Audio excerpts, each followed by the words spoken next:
waxaa magaalada muqdisho ka furmay shir muhiim ah oo ku saabsan wadatashiga horumarinta iyo iswaafajinta tirakoobka la xidhiidha socdaalka iyo barakacyaasha gudaha ee Soomaaliya. Shirkan ayaa ujeedkiisu yahay xoojinta iskaashiga, iswaafajinta iyo qorsheynta xogta ku saabsan socdaalka iyo barakaca, iyadoo la mideynayo dadaalada hay'adaha kala duwan ee ka shaqeeya arrimahan.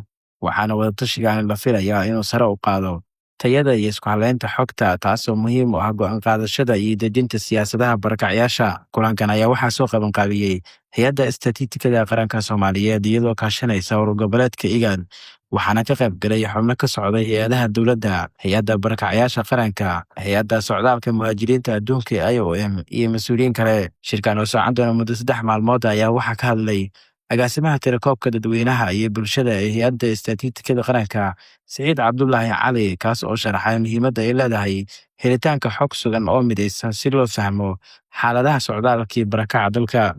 runtii joogitaankeena halkani waa arrin muhiim ah. runtii 3 cisho ee soo socota waxaa laga rabaa oo maanta ay kow ka tahay inaynu la nimaadno diyaarinta barnaamijka saddexaad warbixinta saddexaad istaatistikada socdaalka iyo barakacyaasha, iyo sidoo kale inaynu faaqidno oo isla eegno dhibaatooyinkii aynu kusoo bandhignay warbixintii labaad ee dhowaan aynu si wadajir u saarnay. runtii warbixinta labaad ee socdaalka iyo xogta socdaalka iyo barakacyaasha runtii idinka la-aantiin lama soo saareen, manay qabsoonteen.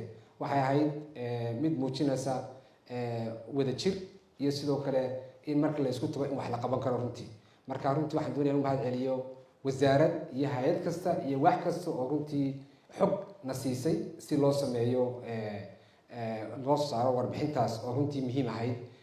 sidoo kale waxaa door laxaadle ka qaatay warbixinta soo saarideeda IOM oo runtii xagga farsamada naga taageertay, iyo sidoo kale IGAD oo tiimka halkan jooga qayb badan oo ka mid ah mararka qaadku xataa u qaaday meelo ka baxsan Soomaaliya si markaas aqoontooda loo soo dhiso. Dhankiisa wakiilka xafiiska IGAD ee Soomaaliya Maxamuud Cabdi Kaarshe ayaa carabka ku adkeeyey baahida loo qabo iskaashi joogto ah iyo iswaafajin si loo helo xog sax ah oo wax ku ool u noqota qorsheynta horumarineed ee dhinaca barakacyaasha.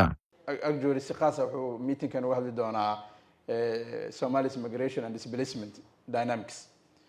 Isbedbeddela markasta dhaco arrimaha barakaca iyo isku socodka dadka Soomaaliya oo kaliya bismaha gobolka oo dhanna uu ka dhacaa. waxaa ogtihiin korarka maalin kasta ka imaado dadka barakaca Soomaaliya dhexdeeda oo waqtiga ka dambeysaba sii kordho iyadoo la fiirinayo abaaraha ama colaadaha ama isbeddelka cimilada mar walba dhacba.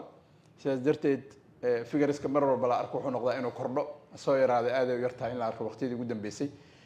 sidaas darteed maadaama sababahaas oo dhan ay keenaan oo ay ku jirto humanitarian crisis ama arrimaha bini'aadanimada, abaaraha hadda socdoo kale dhacay, roobabka soo dahay awgood, ama pressure dhanka dhaqaalaha dadkii in dhaqaalahoodii ay maaragtay hoos u dhacaan. waxaas oo dhan waxaa laga maarmaan ah in aan iska warsanno oo iswareysto kulamadan oo kale la isugu yimaado.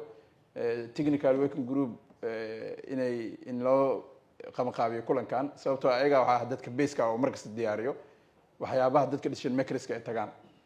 waa aragteen oo maleynaa wasiirada kulan wasiir hadduu dhacaayo ama waxyaabahaas oo dhan waxaa ka horeeya technical groups inay wax diyaariyaan ay horgeeyaan ayaga. marka kulankan aad uu muhiim u yahay, wax badanna waa laga filan karaa inaan fikirkiina la helo. kulankan keliya muhiim u ah Soomaaliya oo keliya, sidoo kale gobolkan IGAD ee Soomaaliya ka tirsantaana muhiim u yahay, sababtoo ah waxaa la rabaa markasta in member stateska IGAD waxay ka shaqeysaa inay isla jaan qaadaan